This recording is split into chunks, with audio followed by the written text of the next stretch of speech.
Hey folks, it's Andrew from Red, and today we'll be investigating how does intensity actually affect penetration with red and near-infrared light therapy. Now we know that you need high intensity for deep penetration with red and near-infrared light therapy, and that's because everyone says so. That's why. But what does that really mean? Because a lot of times these claims are made like they're common knowledge and they don't provide any references or sources. And can we even quantify how much deeper you get with different intensity levels reaching different depths of tissue? Because if intensity really does have such a significant effect on penetration depth, then we'd be much more selective in choosing the right intensities for different depths of penetration. As well, we have to remember that a lot of the science that you think you know about dosing and intensity and penetration depths, those were all built up to make solar power meter measurements look good, even though we know those were measuring falsely high. And so given that a lot of the top red light therapy brands to this day are still falsely advertising their intensity this way, and a lot of the top red light therapy influencers are still condoning it, then they're really not taking intensity and penetration depth or effectiveness very seriously. And so I'll try to give you a quick summary of what we're going to go over. Is that first, it's the wavelength that primarily determines your penetration depth. So you have correctly heard that red wavelengths are more superficial and near infrared wavelengths penetrate deeper, like in the 800s, around 1060. And then it's your dose of joules per centimeter squared that determines how much energy is reaching the deeper tissues. And so based on those two factors, the wavelength and the dose, it doesn't matter if you use high intensity for a short amount of time or a low intensity for longer time, as long as you reach the same energy density for both scenarios will get you the same penetration. And so we don't want people to feel too restricted that they have to use high intensity for deep penetration. If you have a slightly lower intensity, as long as it's within a reasonable range, you can compensate for that just by getting the right joules per centimeter squared. So we will go over some theories about how intensity does have a marginal effect on your effective penetration depth and how that can be important for selecting the right intensity to reach the deeper tissues. And of course, generally higher powers and higher intensities means you deliver the energy faster. So if you do need a lot of energy for some reason, then naturally you would prefer a higher intensity. Doesn't mean it's penetrating deeper. You just prefer it because you want to get your dosing time into the correct range of 10 to 20 minutes and not have to do too long of exposure times. And of course, it's always important to define the scope of photobiomodulation, that it uses low intensities generally, and the limitation is heat. That naturally, if you have a class 4 laser that's thousands of milliwatts per centimeter squared and it's pulsed in a very specific way to avoid burning, then that will get deeper penetration. But don't let people tell you that between 5 to 100 milliwatts per centimeter squared is going to make a significant difference on penetration depth, and that's what we'll be going over. So the most important factor for penetration is the wavelength, and more specifically, it's the interaction between the wavelength and the optical properties of the skin or the tissue. And we know that in the skin, we have the water, the hemoglobin, and the melanin are the strongest absorbers with the highest concentrations that will affect penetration of light into the skin. And so that's what forms this kind of optical window, usually around the 600s to 1100s of this ideal optical window that has the best transparency of the skin to let these wavelengths of light through in the red and near infrared light ranges. So it's interesting to kind of visualize that when the light enters into the skin, it's not just moving into a straight line, it's getting deflected off of all kinds of different molecules inside the skin and inside the different layers of tissue. And so some of the initial light is reflected off immediately, and then some of it penetrates through, and then another interesting thing happens that it gets backscattered, and it's called remittance. And so the combination of reflection and remittance is usually around 60% for Caucasian skin. It's a little bit more absorbed by the melanin. If you have a darker skin type, maybe closer to 40 or 50%. But you get a lot of reflection and remittance with non-contact red light therapy treatments. And an important aspect, as you get longer wavelengths, there's less scatter. So you think about your longer wavelengths like the radio waves that can travel through walls and travel great distances without being impeded. That's generally true for wavelengths of light. So that's, again, why the near-infrared light penetrates deeper, is that you get less of this scatter, less of this deflection going backwards or to the sides, that more of the near-infrared light goes in, closer to a straight line deeper into the tissue. So according to this photobiomodulation textbook of laser phototherapy by Lars Hode and Jan Tuné, they have a lot of very practical insights. It's a very good textbook on red and near-infrared light therapy. And they say at around 808 nanometers, we actually have the best penetration into the tissue, and increasing the power only increases the depth of penetration marginally. And so that's the crux of what we're explaining here, is that yes, intensity does generally affect penetration. It's just not as significant as everyone's making it out to be. So it is generally a true statement that intensity does affect penetration, but it's only marginal. It's not as significant. It's not worth burning your skin with excessively high intensities. And so one really good article that tells you the whole story just right in the title is more than 90% of the light energy emitted by near-infrared laser therapy devices used to treat musculoskeletal disorders is absorbed within the first 10 millimeters of biological tissues. That's the entire title. It tells you the whole story right in the title.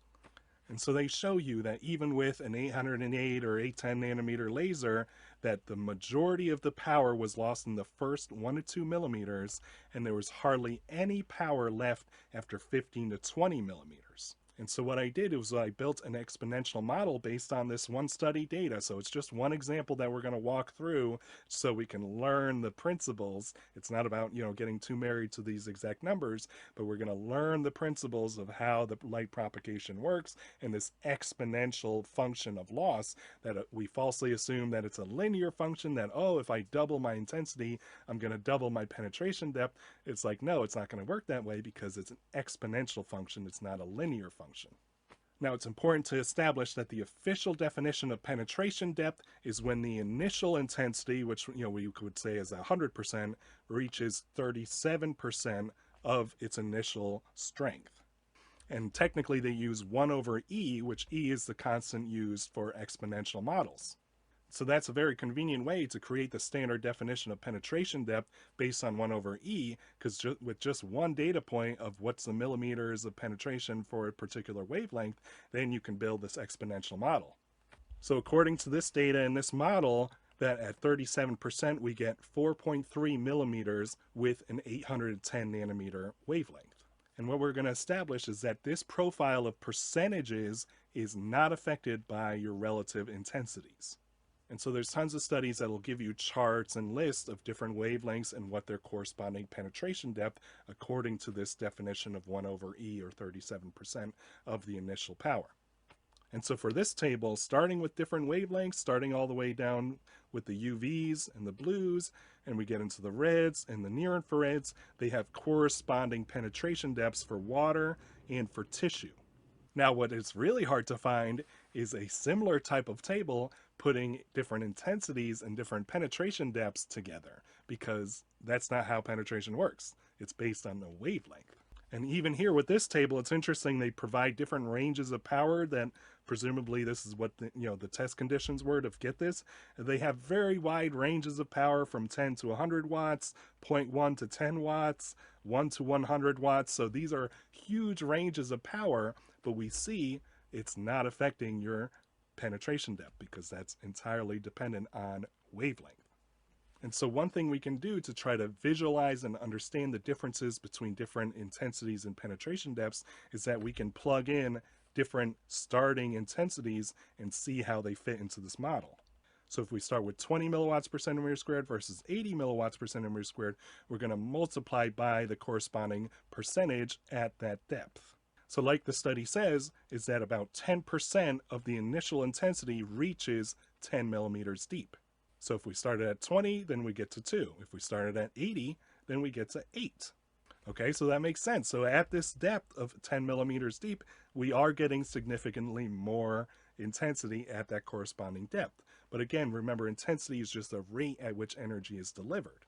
But because it's an exponential model, even when we reach 20 millimeters deep, we're already down to less than 1 milliwatt reaching those deeper tissues at 20 millimeters. So again, it's simple math. We get 0.2 milliwatts per centimeter squared if we start at 20, and we get 0.8 milliwatts per centimeter squared if we started at 80. So it is more, but we see how it's getting flattened out towards that asymptote for the exponential model. And so here's another PBM textbook on the brain that was published in 2019, and it's very important what they say. They say greater irradiance is thought to be important because it allows greater light penetration. So the key word here is thought to be. But this remains to be confirmed. So according to a PBM textbook, it is not even yet confirmed as of 2019 how irradiance affects penetration depth.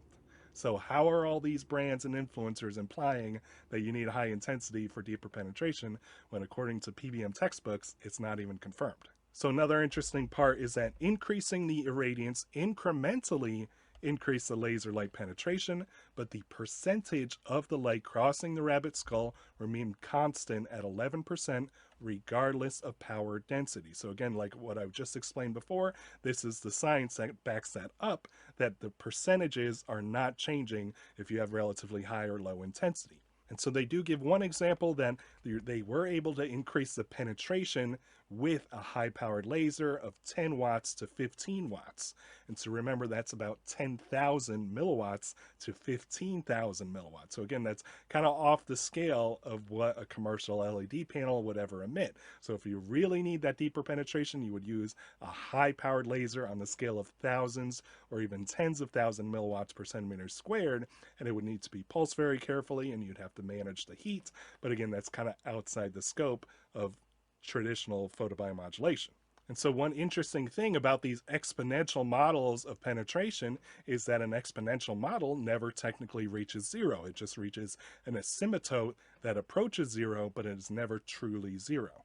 So if you listen to Professor Glen Jeffery in recent interviews, then he talks about his experiments where he was able to measure light through the entire chest of a whole human. And he was using either sunlight, which he estimated was about 17 milliwatts per centimeter squared, and then he replicated it with an LED panel at only 9 milliwatts per centimeter squared, and he was still able to detect the intensity on the opposite side, albeit very low intensities. It's still something and it's still measurements, and he does not seem to be particularly concerned with using high intensity. Like if an influencer designed this study, they would have used, as high of an intensity as they could afford. But here it seems like if you actually listen to real researchers doing the first-hand studies, they don't seem very preoccupied with having high intensity for deep penetration. You're only hearing this from influencers, and sometimes the influencers do have doctorates, but they're not first-hand clinical researchers. So in this chart, it's the same math, but we multiplied the initial intensities by those corresponding percentages, so that way we could plot them and see the differences. And so we see there is a significant difference maybe in the first 5 millimeters of penetration, but after you get past about 20 millimeters, they're both squashed down to negligible values. So what's really happening with supposedly high intensity panels, which in the context of comparing to a 10,000 milliwatt laser is not very high intensity anymore, but what people are calling high intensity panels that are 80 to 100 milliwatts per centimeter squared at 6 inches away, you're getting most of that intensity absorption in the first 10 millimeters, and that's why it feels really hot, because most of that energy and intensity is just being absorbed in your first 10 millimeters of tissue. And you're not really pushing more intensity down the line because it's getting squashed by that exponential function.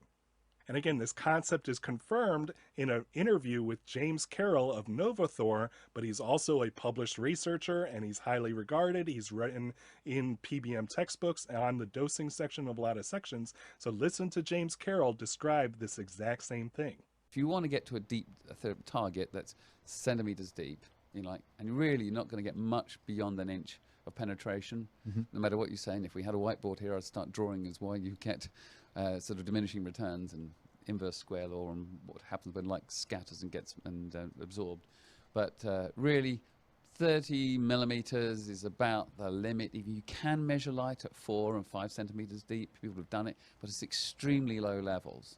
And you think, well, why don't, if you turn up the power by 100%, if I double the power, do I get double the depth? And the answer is absolutely not. You don't. You get double the intensity. Right. So you get double the intensity of light on the surface. Let's imagine you're 3 centimeters deep, and let's imagine it's like 0.1% of what was on the surface, which is something going to be like that. Then 0.1% of, let's imagine it was 1 watt per centimeter squared. Well, you'll have 0.1% of double the power at 3 centimeters deep, but it's still double almost nothing. It's just, so people mistake power, doubling power for doubling penetration. It doesn't. Right. Double intensity on the surface does give you double the intensity at 3 centimeters deep, but it's double of almost nothing. You haven't really gained anything. And so what James just described here is exactly what I modeled here with these charts, is that after about 30 millimeters of depth, you're really getting negligible intensity. It doesn't matter if you have higher intensity or lower intensity within a reasonable range. It's not significantly moving the needle forward for you. And so that's why if you listen to the top red light therapy researchers, they're not as preoccupied with this whole narrative of having high intensity for deeper penetration, because they understand this exponential function. And so here's a section from a PBM textbook that talks about this exact issue, and it is co-authored by Michael Hamblin and even James Carroll. Now it says here, penetration depth is a contentious subject because many PBM product manufacturers like to claim that their system penetrates deeper than others by virtue of extra high power. So even in a PBM textbook, they have to call this narrative out. But they do acknowledge if you have 100 milliwatts versus 1 milliwatts, obviously the 100 milliwatts is going to penetrate deeper. But they acknowledge, like I do, that technically speaking, a claim of this system penetrates deeper by virtue of extra high power may be true. So it may be true, again, we don't have a lot of confidence coming from the real research. If you pay attention to the real researchers, they don't have high confidence that, just cranking up your intensity is going to get you a lot of better penetration. And in the same section, they go on that they say other factors contribute, such as increased blood perfusion in the case of heating at higher average output powers. And at very high temperatures, the optical properties of tissue may change. So that's like what I covered in a previous video, is that when you get too much heat, that's going to limit your penetration because you're inviting more blood flow to the surface, and that's going to act as a new barrier to prevent deeper penetration. So you want to keep it non-thermal. That's one of the key limitations of penetration, is when you start to get more heat. And again, that's documented in a PBM textbook. So everything I'm saying, it's not just some people making stuff up. This is meticulously, explicitly written in the PBM literature. Okay, so now we're going to talk about your dose and your penetration depth. So usually when we think about intensity and we think about dose, we're thinking about how much is landing on the surface of the skin. So when we're considering deeper tissue targets, we want to think about how much energy is reaching those deeper layers. And so for a superficial target, maybe you only use 4 joules per centimeter squared, because most of that energy is going to be contained within the first 10 millimeters. And so it's the exact same exponential model that we had for intensity, because all we're doing is multiplying by time now. But so it's the exact same model.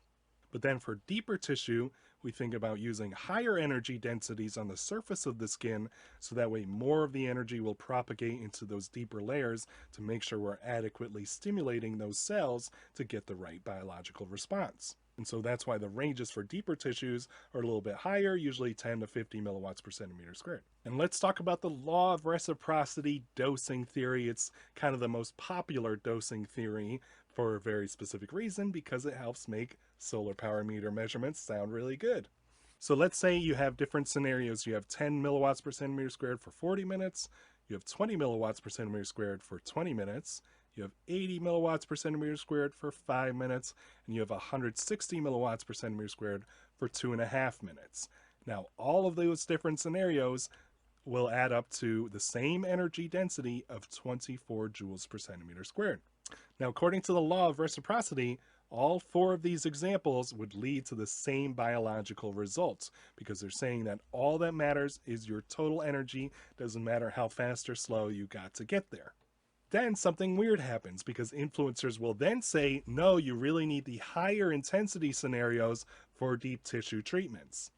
Which means they don't actually believe in the law of reciprocity. They're saying that there's a minimum threshold of intensity that you need to reach the deeper tissues to stimulate them. But then they would need to acknowledge that there's a threshold of intensity, not just energy density, there's a threshold of intensity that would overstimulate the cells. There's a biphasic dose response to intensity. So if influencers and brands were actually unbiased, they would give you the option if you want to use high intensity for a short amount of time or low intensity for a longer time. That should get you the same biological response according to the law of reciprocity. So they could fearmonger you that you're wasting a little time, but don't let them fearmonger you that you're not getting enough penetration, because that's not true. So back to intensity. So let's say we have a scenario where we need 24 joules per centimeter squared on the surface of the skin, and that's going to get us a decent amount of energy to the deeper tissues. Now we can deliver this with 20 milliwatts per centimeter squared for 20 minutes, or we can deliver it with 80 milliwatts per centimeter squared for 5 minutes. And so you get the exact same penetration depth as long as your joules per centimeter squared are exactly the same. If you want to use low intensity for longer periods of time, do not let the influencers fearmonger you that you're not getting enough penetration, because it's exactly the same.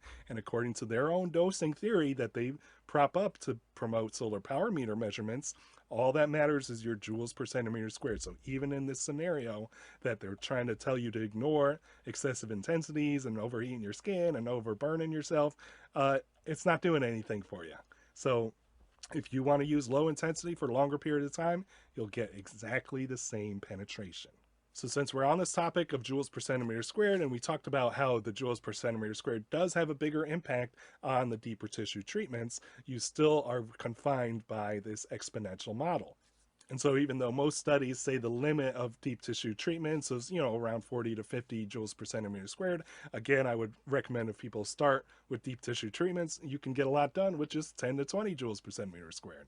But unfortunately, if you hear that joules per centimeter squared has the bigger impact, then that's the other dosing narrative that the influencers are saying now, is that, oh, you need to overdose, you need to go into the 80s or 100s joules of centimeter squared, and high intensity will get you faster to those higher joules per centimeter squared. So it's another way they say, oh, well, high intensity helps you penetrate deeper because now you can overdose, but it's really concentrating most of that energy, again, within that first 10 millimeters is being absorbed by the surface layers of the skin.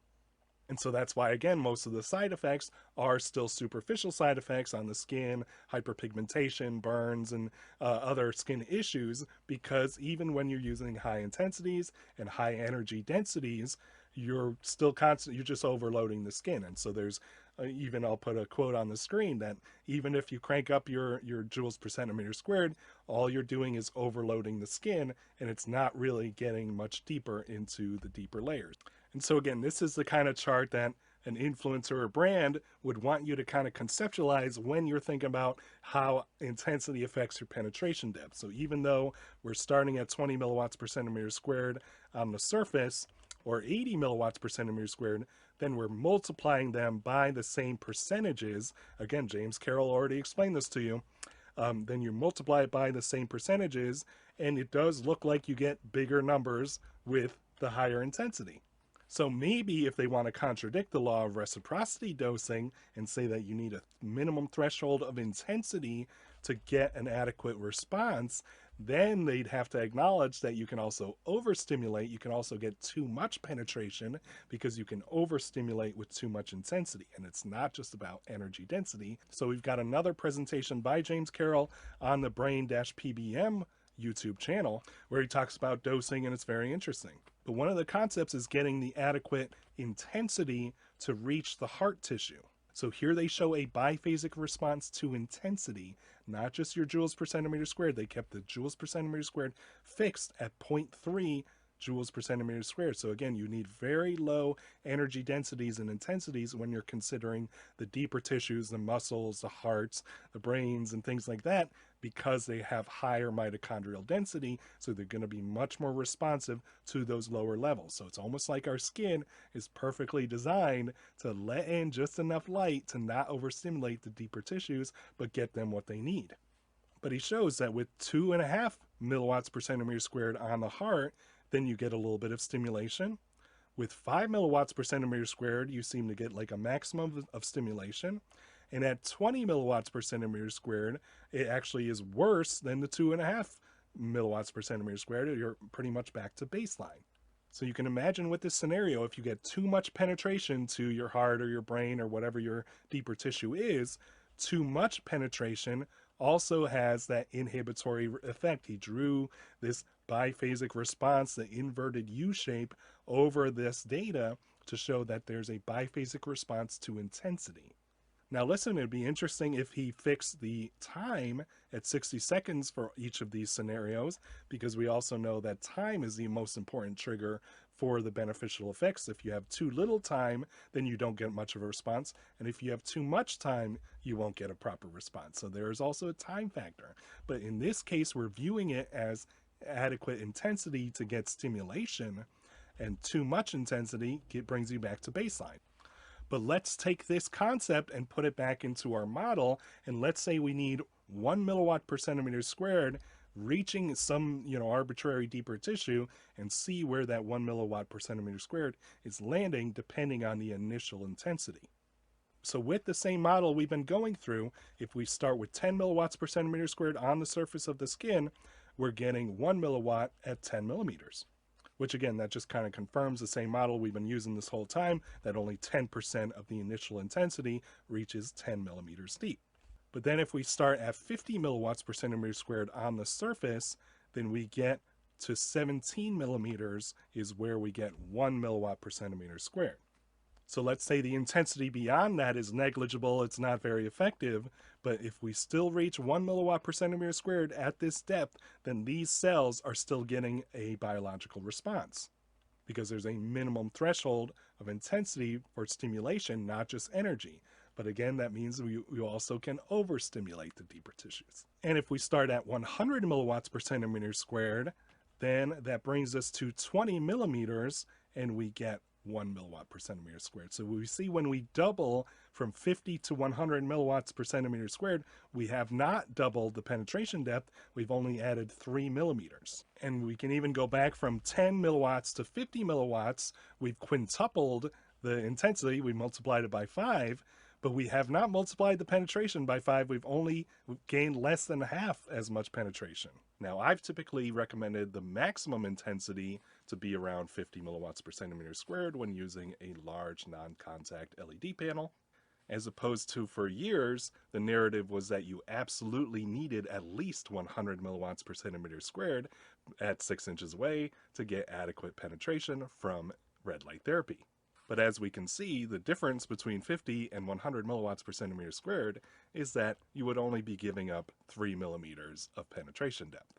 And let me tell you that those extra 3 millimeters are probably not worth it, as many consumers are now learning the hard way as they try to use panels that have actually become much more powerful, and they're much closer to 100 milliwatts per centimeter squared at 6 inches away of output, and they're running into a lot more adverse reactions. So remember, a lot of people are still following those old guidelines that were built up around solar power meter measurements that were measuring falsely high, and all the original panels, when they claimed to be 100 milliwatts per centimeter squared, they were actually delivering around 50 milliwatts per centimeter squared. So according to their own narratives, all those panels should have been ineffective. But now we can see the math as to why they are still effective, because you only lost 3 millimeters of penetration. And so it's now that this industry has come full circle, and a lot of the name brands are actually approaching 100 milliwatts per centimeter squared at 6 inches away in reality. And so we can really appreciate how reckless and dangerous that those claims actually were, because the same people making those claims are now saying that it's totally normal to have some side effects in a small percentage of their customers. And so if you really need to make up those extra 3 millimeters, there are a lot of better ways to do it, like the skin contact method, cooling techniques, pulsing techniques, scanning techniques. So all those techniques exist to help optimize penetration while minimizing the heat. And so we can see how we kind of do the math here. We use the same models as before, but I zoomed in on this scale. So we're on a very low scale of intensity in millimeters. And so if we're starting with just 10 milliwatts per centimeter squared, it intersects at 1 milliwatt per centimeter squared right here at 10 millimeters. But when we start at 50 milliwatts per centimeter squared on the surface, and we try to find the intersect of 1 milliwatt, then it reaches 17 millimeters. And then if we're starting at 100 milliwatts per centimeter squared on the surface, and we find the intersect, then it's at 20 millimeters. And so that's how we kind of can build that kind of concept of your effective penetration depth. It's not the technical definition, because we know that's 1 over E of the initial intensity, but for photobiomodulation, we want to consider the effective penetration depth is some, again, it's going to be arbitrary depending on the type of cells you're trying to treat, but some minimum threshold of intensity to directly stimulate those deeper cells. So it doesn't matter, which intensity we choose. Do we need 2? Do we need 5? Do we need, half a milliwatt per centimeter squared? It should be quite low. It doesn't matter. This is how we would do that analysis of trying to find the intersects for the different starting intensities. So then we can build this new chart. Again, it's just kind of flipping around the data of what's your surface intensity versus your effective penetration depth. And again, this time I've arbitrarily defined it at 1 milliwatt per centimeter squared. That's the minimum threshold I'm arbitrarily saying is to stimulate and activate the cells at this particular depth. So it's a very interesting model. Now that we've flipped it around, it kind of tells us the same thing, but it's a lot more clear. That if we start at the low intensities, around 5 milliwatts, and we increase up until about 20 milliwatts per centimeter squared, we get a huge gain of penetration depth over, from 5 up to 20 milliwatts per centimeter squared. So you get a huge gain right here. But then after about 20 milliwatts per centimeter squared, we're starting to reach this kind of inflection point. Remember your calculus, the inflection point is when a graph is trying to get a curvature in there. We're really starting to turn around, and after around 40 to 50 milliwatts per centimeter squared, we see it's starting to flatten out, again, because of that exponential function. So you're really starting to get diminishing returns after around 50 or 60 milliwatts per centimeter squared. You're not gaining as much penetration depth per intensity unit as you get higher and higher and higher.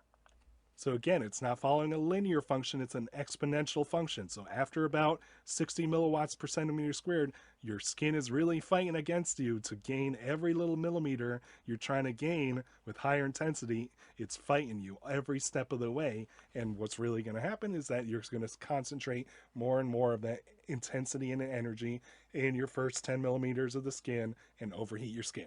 And we covered this in previous videos and blogs, is that heating will reduce your penetration depth. So at some point, again, it depends on your skin type and skin thickness and circulatory system. At some point, usually around 60 milliwatts per centimeter squared, you start to feel that warmth. You start to feel hotter and hotter as your intensity levels increase. And so your heating will start to reduce your penetration depth. And so what does this start to form? Not only does your relationship between intensity and penetration depth have significantly diminishing return after 60 milliwatts per centimeter squared, but when other factors start to come into play, if heat starts to affect it and you're getting more blood flow to the surface, that's going to block more of the light, then it's actually going to form almost like an inverted U shape. So it's almost like everything in life has this biphasic response, this law of hormesis of too much of a good thing becomes a bad thing. And so I put the same data into a table or a chart. So if we really wanted to select different intensities to get different penetration depths, and we don't want to overstimulate those cells with too much intensity, then this is the kind of chart we would be building if we wanted a correlation between intensity and penetration depth, like everyone's been claiming for years, but nobody's ever produced any data for. So again, this is not a perfect data set, but this is how you would model it if you had the proper data and the proper objectives. But we see with this chart, I've doubled the intensity for each increment. And so every time I double the intensity, I gain 3 millimeters of penetration. So that's pretty good, but that means you get vastly diminishing returns once you get from 20 to 40. Okay, you gain 3. From 40 to 80, you only gain 3. From 80 to 160, again, you only gain 3. From 160 to 320, only gaining 3. So again, that is important, but you might need to pulse or use external cooling or other fancy techniques once you get into those higher intensities, because you need to start to combat the heat that's going to reduce your penetration and, of course, be a safety risk, which should be a priority for people. And so I calculated our percentage depth increase. Every time we double intensity, we get less and less gains. We get diminishing returns. So again, once we get past around, 50 or 60 milliwatts per centimeter squared, it's probably not worth it unless you start pulsing and adding cooling and other techniques. You're not really gaining that much.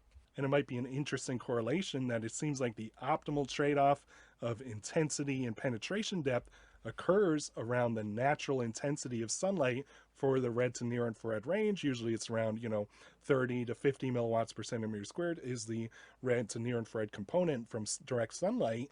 And it's very interesting that we're almost optimized to get the best penetration from that range. And so maybe that's why we've got this perfectly tuned exponential function that when you get into unnaturally high intensities, you get diminishing returns. So that's going to protect you from overexposure to light. And then we have other mechanisms like the heating and the blood flow that will also block light when you get too much heat combined with intensity. And so all this science and all this math and all this work has been done just to give you the confidence that it seems like your best bang for your buck for intensity versus penetration depth is around 40 to 50 milliwatts per centimeter squared. So hopefully this gives you the confidence that you can resist a lot of the marketing narratives that you need high intensities and need high doses and all this other stuff. It's very clear that if you get your correct intensity and correct exposure time, if you're following the law of reciprocity, then all that matters is getting the right joules per centimeter squared. And so we're going to wrap up with this quote, like a lot of quotes in photobiomodulation explicitly say, is that it's very important to find this optimal trade-off of different parameters and effectiveness. That, of course, we want adequate power density and dose to get the right response, but one of the limiting factors they say here is to avoid tissue thermogenesis, which is a fancy way of saying creating heat. And we'd want to make sure the power density is not too low, that it won't cause a stimulatory response. And so you have to work within these parameters. But I provide you the science that empowers you to use red light therapy the right way so you can do it as safely and as effectively as possible. All right, that's my bit for today. Thanks for tuning in.